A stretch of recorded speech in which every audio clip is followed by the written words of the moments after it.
আপনাদের সবাইকে স্বাগত সিনে গসিপে।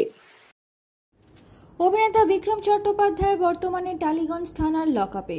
আর 5 জন কয়েদির মতনই থাকছেন তিনি। পরনে খাকি শার্ট আর হাফ প্যান্ট, বিছানা বলতে কুটকুটে কম্বল।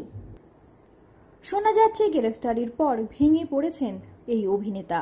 যে খাবার পর্যন্ত মুখে তুলতে চাইছেন না বিক্রম। কারোর সঙ্গে বিশেষ কথা বলছেন না বিক্রম।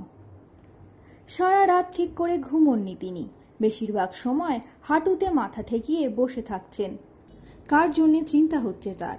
লকআপে কার জন্যে বিশেষভাবে ভাবছেন তিনি?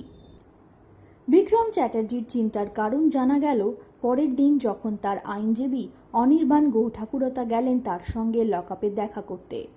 তার আইনজীবীকে তিনি জিজ্ঞেস করেন তার পরিবারের কথা, জিজ্ঞেস করেন বাবা মায়ের কথা।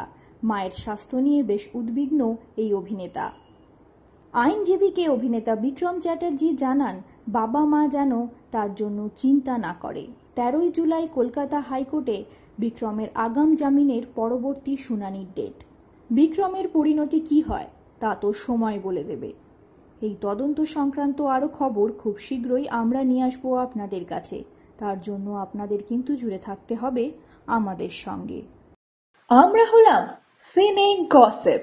জুড়ে থাকুন আমাদের সঙ্গে, সাবস্ক্রাইব করুন আমাদের এই ইউটিউব চ্যানেলটি।